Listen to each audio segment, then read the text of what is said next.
Assalamualaikum warahmatullahi wabarakatuh dan salam sejahtera. Nama saya Nur Damia Syuhada binti Abdullah Muhammad Ribai, dan pada hari ini saya akan membentangkan satu analisis berkaitan kurikulum standard prasekolah kebangsaan iaitu KSPK dan juga program permata negara di bawah subjek PAKK 1094 iaitu pengenalan kurikulum pendidikan awal kanak-kanak. Tajuk ini sangatlah penting kerana kedua-dua kurikulum ini berperanan dalam membentuk asas pendidikan awal kanak-kanak di Malaysia demi melahirkan modal insan yang berilmu, berakhlak dan seimbang dari segi jeris, iaitu jasmani, emosi, rohani, intelek dan juga sosial. Baiklah, kita mulakan dengan KSPK terlebih dahulu.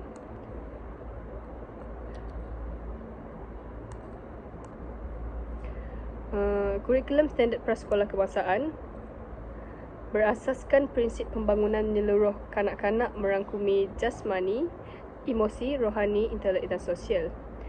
Ianya disemak semula pada 2017 selaras dengan Pelan Pembangunan Pendidikan Malaysia pada tahun 2013 dan 2025 dan standard antarabangsa. KSPK ini menekankan kemahiran berfikir aras tinggi iaitu KEBAT melalui pembelajaran berasaskan inquiry dan projek.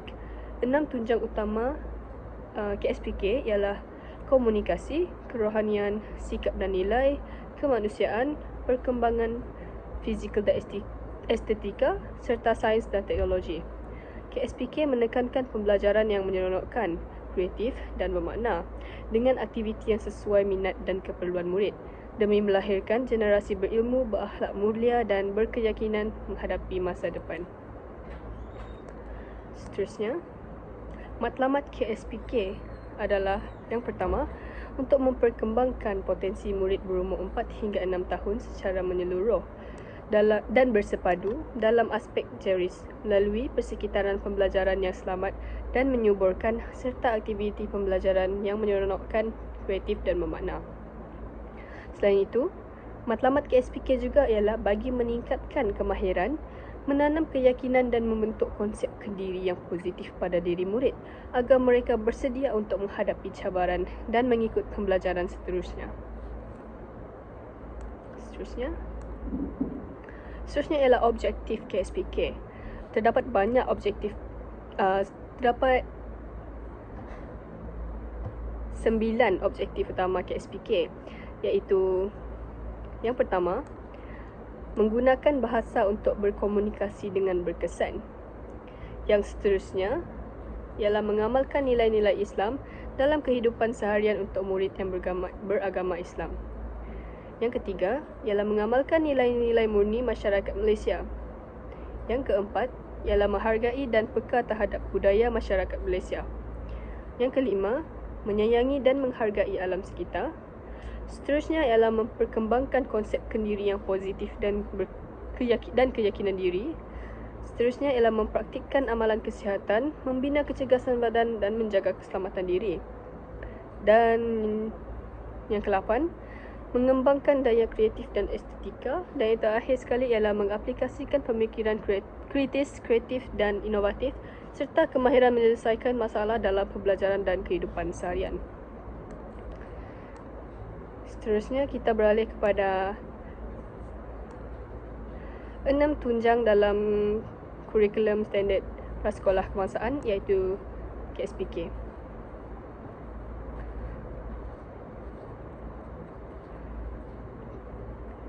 Baiklah, tunjang yang pertama ialah tunjang komunikasi.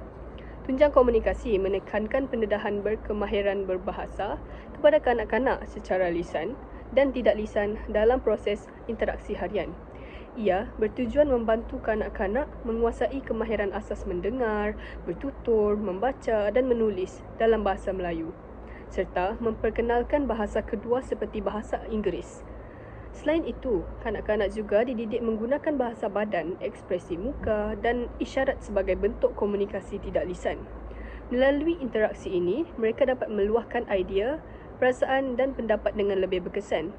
Aktiviti seperti bercerita, bermain peranan dan perbualan harian membantu meningkatkan kecekapan komunikasi murid. Kemahiran ini sangatlah penting sebagai asas kepada pembelajaran formal di sekolah rendah nanti. selain membentuk keyakinan diri dalam berinteraksi dengan rakan sebaya dan orang dewasa.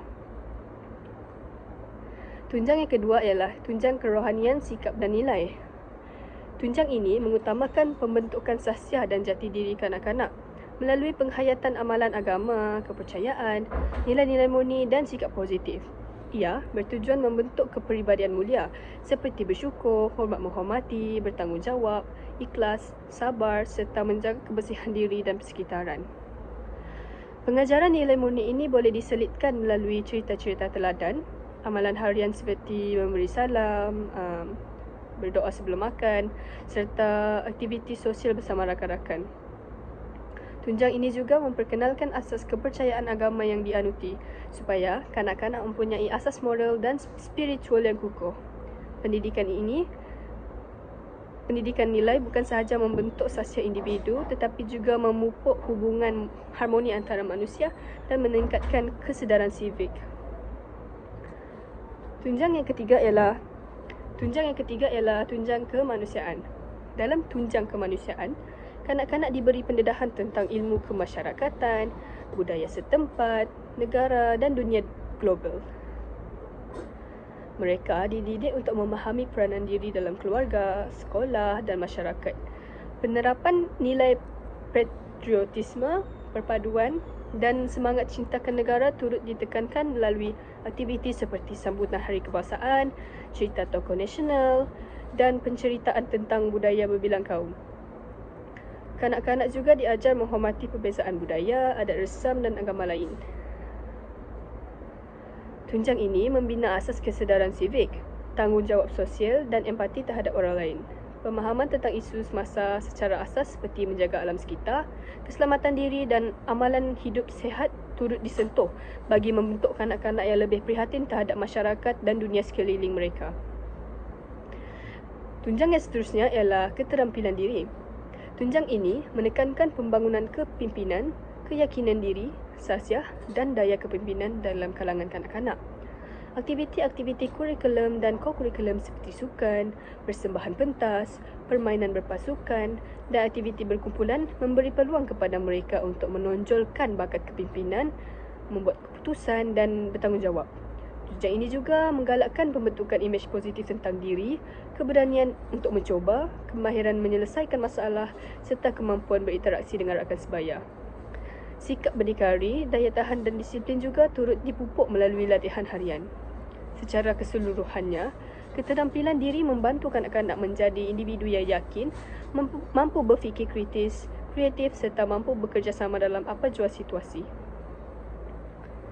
Seterusnya ialah tunjang perkembangan fizikal dan estetika.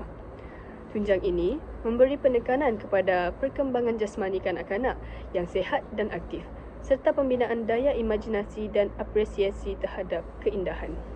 Dari aspek fizikal, aktiviti seperti senaman ringan, sukan kecil dan permainan bebas membantu perkembangan motor halus dan kasar.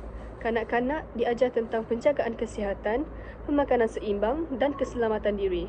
Dari aspek estetika pula, kreativiti dikembangkan melalui aktiviti seni, lukis, mewarna, membuat collage serta seni persembahan seperti menyanyi, menari dan bermain alat muzik. Melalui kedua-dua aspek ini, kanak-kanak bukan sahaja membina fizikal yang sihat, tetapi juga bakat seni yang menyumbang kepada perkembangan emosi, kognitif dan sosial yang seimbang. Tunjang yang terakhir ialah tunjang sains dan teknologi. Tunjang ini menumpukan kepada penguasaan awal kanak-kanak dalam bidang sains, teknologi dan matematik. Mereka didedahkan kepada konsep asas sains seperti sifat-sifat bahan, fenomena alam, tumbuhan dan haiwan melalui pemerhatian dan eksperimen mudah. Aktiviti sains membantu mereka membangunkan pemikiran saintifik seperti membuat hipotesis, mencuba dan membuat kesimpulan. Dari segi teknologi, kanak-kanak diperkenalkan kepada penggunaan asas alat teknologi seperti komputer, kamera digital atau tablet secara terkawal. Dalam matematik, mereka diajar tentang konsep nombor, pola, bentuk, ukuran dan masa melalui permainan dan aktiviti harian. Keseluruhan tunjang ini bertujuan membina asas literasi sains, teknologi dan matematik iaitu STEM yang kritikal untuk pendidikan masa depan mereka. Seterusnya kita beralih kepada model-model yang terdapat di dalam KSPK. Yang pertama ialah model PEERS ataupun Program Enhancements of Emotional Regulation and Social Skills yang merupakan program intervensi kesokongan kepada kurikulum standard prasekolah kebangsaan KSPK yang bertujuan memperkasakan kemahiran sosial dan pengurusan emosi murid. Modul ini memberi fokus kepada 5 aspek utama iaitu pengurusan emosi, kemahiran komunikasi, penyelesaian masalah sosial, kawalan tingkah laku dan pembentukan keyakinan diri. Melalui aktiviti seperti permainan peranan, penggunaan kad emosi dan lakonan situasi, murid belajar mengenali perasaan, meluahkan emosi dengan betul serta berinteraksi secara positif. Sebagai contoh, aktiviti kad emosi membantu murid menamakan perasaan seperti gembira, sedih, takut ataupun marah. Manakala, sesi lakonan membimbing murid bertindak dalam situasi sosial yang mencabar. Modul ini juga menyelitkan unsur penting tentang keselamatan diri, antaranya meningkatkan kesedaran murid prasekolah terhadap batasan sentuhan dan hak mereka ke atas tubuh sendiri. Dengan bimbingan guru, murid diajar untuk memahami perbezaan antara sentuhan yang selamat dan tidak selamat, serta langkah-langkah melindungi diri, sekaligus mengurangkan risiko menjadi mangsa jenayah seksual. Pendekatan yang interaktif ini membantu membina keyakinan diri dan keberanian untuk berkata tidak dalam situasi yang mengancam keselamatan diri. Modul PEERS memainkan peranan penting dalam menyediakan asas kukuh bagi perkembangan sosial, emosi dan keselamatan diri kanak-kanak prasekolah. Modul yang seterusnya ialah Modul Pendidikan Keselamatan Jalan Raya iaitu PKJR. Modul ini bertujuan menanam kesedaran awal tentang keselamatan jalan raya dalam kalangan murid prasekolah. Modul ini penting untuk mendidik kanak-kanak tentang peraturan asas jalan raya, mengenali bahaya di jalan dan mengamalkan sikap berwaspada dalam persekitaran trafik. Ia memperkenalkan konsep seperti penggunaan lintasan pejalan kaki, memahami maksud isyarat lalu lintas, pentingnya memakai topi keledar dan pentingnya memakai tali pinggang keledar dan peraturan menyeberang jalan dengan selamat.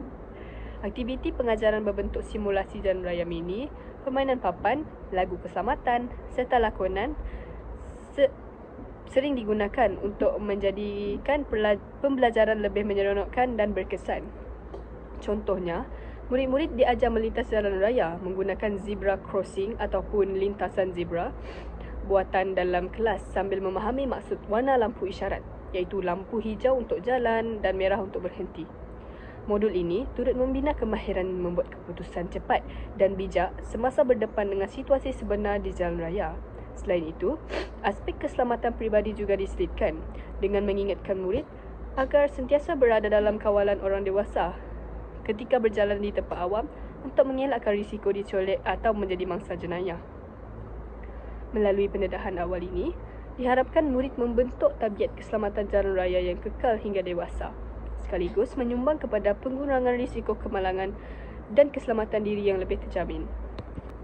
Modul yang ketiga ialah Modul Integriti Prasekolah MIPS. MIPS bertujuan membentuk asas nilai murni dan etika dalam diri murid prasekolah. Modul ini menekankan pentingnya nilai-nilai seperti kejujuran, amanah, tanggungjawab, disiplin, hormat menghormati dan bertindak adil dalam kehidupan seharian. Menerusi pelbagai aktiviti interaktif, kanak-kanak dididik supaya memahami konsep integriti dan mengamalkannya secara konsisten sama ada dalam persekitaran sekolah maupun di rumah. Sebagai contoh, guru boleh melaksanakan aktiviti bercerita tentang kisah-kisah yang mengajar nilai-nilai seperti contoh Ujai dan Jalur Gemilang, di mana ia berkait dengan memupuk semangat patriotisme dan cinta akan negara dalam kalangan murid prasekolah. Dengan itu, MIPS bukan sahaja membentuk tingkah laku positif, malah membantu murid untuk membina perasaan sayang akan negara. Modul yang seterusnya ialah Modul BSTEM.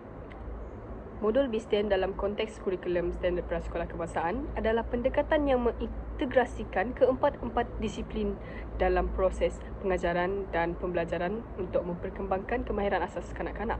Fokus utama modul ini adalah untuk membina asas yang kukuh dalam sains, teknologi, kejuruteraan dan matematik melalui pendekatan yang menyeronokkan dan relevan dengan kehidupan seharian kanak-kanak. Dalam KSPK, pengajaran BSTEM menekankan kepada perkembangan kemahiran berfikir kritis, kreativiti serta penyelesaian masalah di dalam kalangan kanak-kanak prasekolah.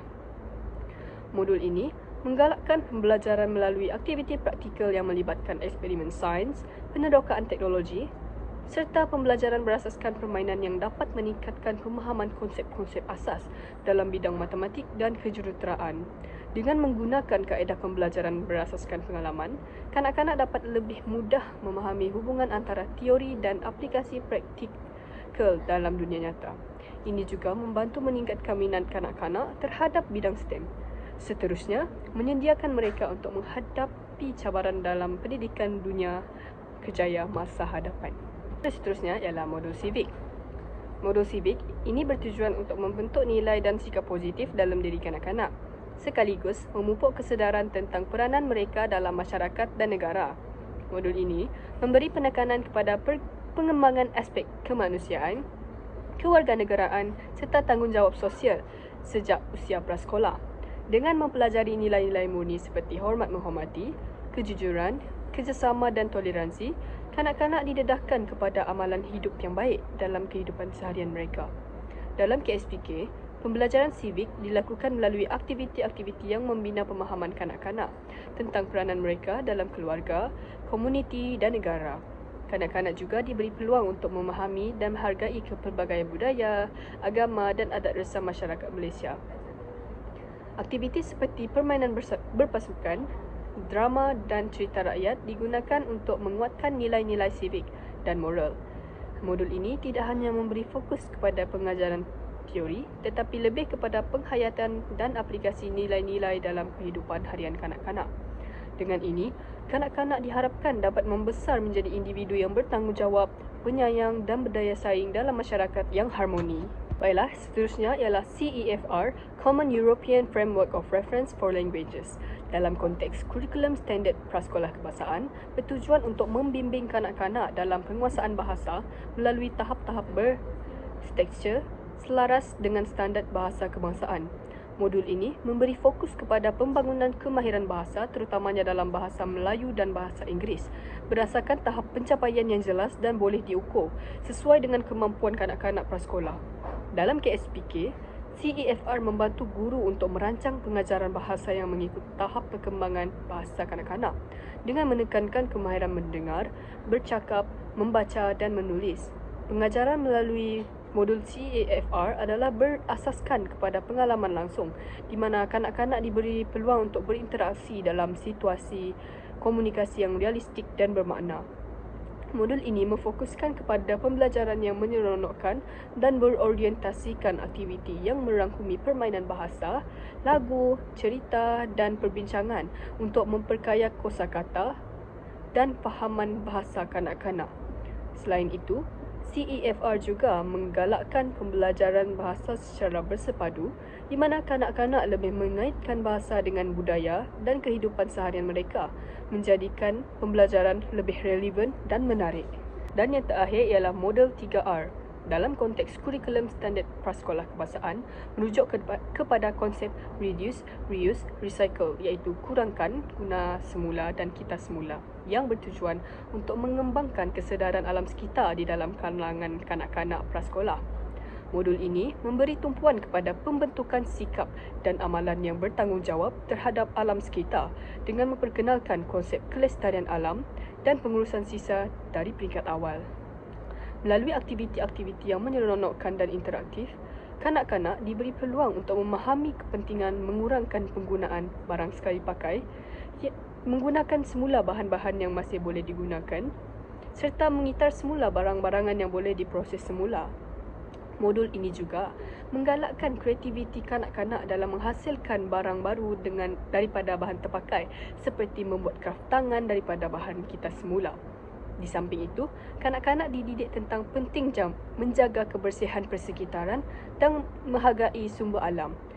Melalui pendekatan berasaskan pengalaman, kanak-kanak bukan sahaja memperoleh pengetahuan mengenai langkah 3R, tapi juga mengamalkannya dalam kehidupan seharian mereka. Sekaligus membentuk generasi yang lebih bertanggungjawab dan peka terhadap isu-isu alam sekitar. Modul 3R ini selaras dengan usaha global untuk mencapai kelestarian dan kesejahteraan planet. Baiklah, seterusnya kita beralih kepada modul Permata Negara. Program Permata Negara mula dikonsepkan pada tahun 2004-2025 oleh sekumpulan pakar yang diketuai oleh Isteri Timbalan Perdana Menteri ketika itu sebagai usaha menangani masalah sosial remaja.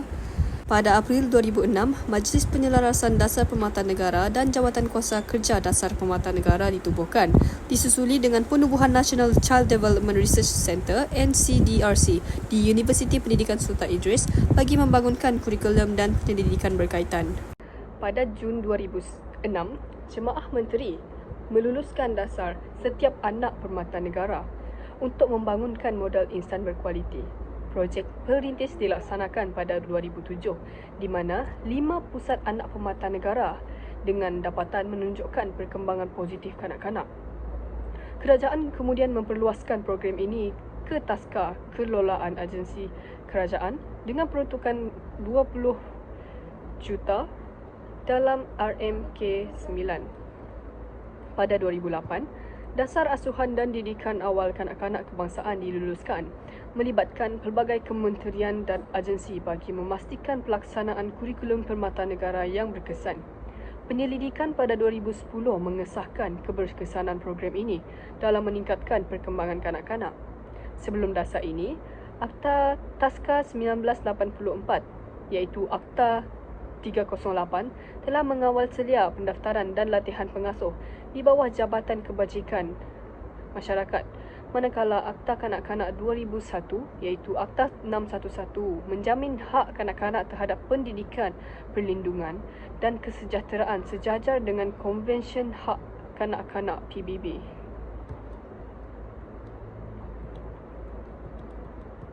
Baiklah, seterusnya ialah matlamat permata. Matlamat kurikulum permata negara ialah untuk menyediakan program asuhan dan didikan awal yang bersepadu untuk kanak-kanak yang berumur 0 hingga 4 tahun. Kurikulum ini juga menyediakan peluang kepada kanak-kanak untuk mendapat pengalaman pembelajaran awal yang berkualiti untuk melahirkan modal insan negara yang mempunyai sahsiah mulia, kerohanian yang mantap, kecerdasan intelek yang tinggi, menghargai kepelbagaian budaya, politik dan mengamalkan gaya hidup sihat. Slide yang seterusnya ialah objektif permata. Objektif kurikulum permata negara adalah untuk menyediakan garis panduan kepada pendidik melaksanakan aktiviti pengasuhan dan pendidikan awal kanak-kanak bagi mencapai hasil pembelajaran yang telah ditetapkan, iaitu yang pertama, membentuk kanak-kanak yang berakhlak mulia, penyayang dan berempati. Seterusnya, mengembangkan kemahiran sosial dan interpersonal dalam masyarakat pelbagai budaya. Yang ketiga, ialah meningkatkan kemahiran bahasa, komunikasi dan literasi dalam pelbagai bahasa. Yang seterusnya, ialah mendidik amalan pemakanan sihat, kebersihan dan keselamatan diri. Yang seterusnya ialah melatih kebolehan mengurus diri, berdikari dan membuat keputusan. Yang seterusnya, memperkukuh kemahiran motor kasar dan motor halus serta perkembangan fizikal. Seterusnya ialah mengasah pemikiran logik, matematik dan daya tumpuan. Seterusnya, mendorong penerokaan dan kreativiti melalui aktiviti bermain dan eksperimen. Selain itu, memupuk hubungan positif dengan ibu bapa, komuniti dan pihak berkaitan. Seterusnya ialah model konseptual permata. Di bawah model konseptual ini, terdapat 3 bahagian yang boleh saya jelaskan. Yang pertama ialah pusat model, iaitu keselamatan kanak-kanak, pemakanan seimbang, amalan pengasuhan dan penjagaan diri dan latihan urus diri. Ini adalah asas penting bagi memastikan kesejahteraan fizikal dan emosi kanak-kanak. Yang kedua ialah domain perkembangan kanak-kanak, iaitu 6 bidang utama yang mesti diberi perhatian oleh guru-guru ataupun pengasuh. Yang pertama ialah perkembangan sasiah, sosio-emosi dan kerohanian. Yang selain itu ialah perkembangan bahasa, komunikasi dan awal literasi. Seterusnya ialah perkembangan awal matematik dan pemikiran logik. Yang keempat ialah perkembangan deria dan pemahaman dunia persekitaran. Yang seterusnya ialah perkembangan fizikal dan psikomotor. Dan yang terakhir ialah perkembangan kreativiti dan estetika. Setiap aspek ini menyumbang kepada perkembangan menyeluruh kanak-kanak dari segi jasmani, emosi, rohani, intelek dan juga sosial. Seterusnya ialah peranan persekitaran luar. Yang pertama ialah pendidik. Pendidik berperanan untuk menyokong perkembangan sasiah, sosio-emosi dan kerohanian kanak-kanak. Ibu bapa pula berperanan untuk meningkatkan komunikasi, literasi dan pemikiran logik kanak-kanak. Seterusnya ialah komuniti, di mana mereka hendaklah menyokong perkembangan deria dan dunia persekitaran kanak-kanak. Dan yang terakhir ialah sistem, di mana sistem hendaklah menyokong perkembangan kreativiti, fizikal dan motor kanak-kanak. Setiap pihak ini memainkan peranan yang sangat penting dalam membentuk perkembangan kanak-kanak secara menyeluruh. Seterusnya ialah bahan sokongan permata. Yang pertama ialah rekod anekdot. Rekod anekdot dalam kurikulum permata ialah catatan ringkas berdasarkan pemerhatian terhadap tingkah laku, percakapan atau tindakan kanak-kanak dalam situasi semula jadi. Ia merekodkan apa yang berlaku, bila, di mana dan bagaimana sesuatu tingkah laku itu berlaku tanpa tafsiran atau andaian. Rekod ini membantu pendidik memahami perkembangan individu kanak-kanak dan merancang aktiviti yang sesuai mengikut keperluan mereka. Dalam kurikulum permata, rekod anekdot digunakan untuk menilai aspek perkembangan kanak-kanak secara holistik, meliputi fizikal, emosi, sosial, bahasa dan kognitif secara autentik dan berterusan. Yang kedua ialah portfolio anak permata.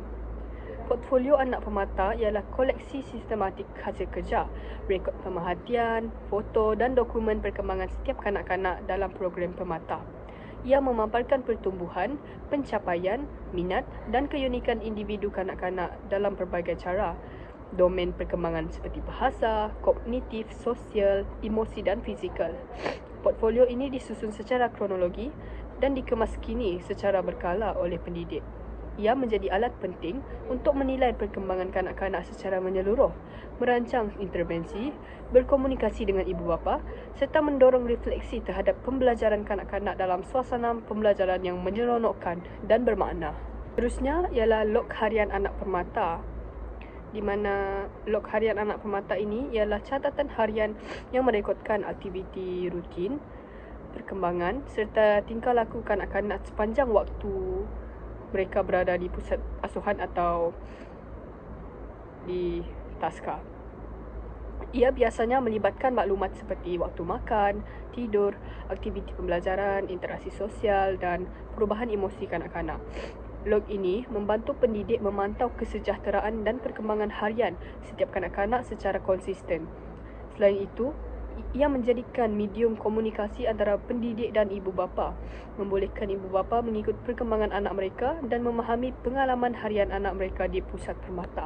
Terakhir sekali ialah laporan. Pelaporan wajib dilakukan secara berkala di taska. Ia merupakan proses penyampaian maklumat hasil daripada pemerhatian dan penaksiran yang dilakukan. Dengan ini, ibu bapa atau pihak-pihak tertentu yang menjadi pemegang taruh akan mendapat maklum balas yang sepatutnya mengenai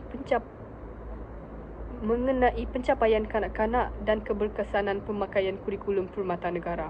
Pelaporan hasil pentaksiran kanak-kanak boleh dibuat dalam beberapa bentuk. Yang pertama ialah laporan kemajuan perkembangan kanak-kanak dalam 6 bidang dan berkebolehan mengurus diri serta isu berkaitan tingkah laku kanak-kanak jika ada.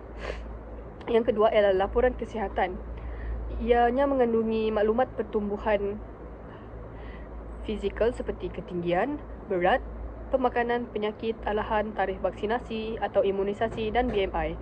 Ini ialah untuk keperluan khas kanak-kanak.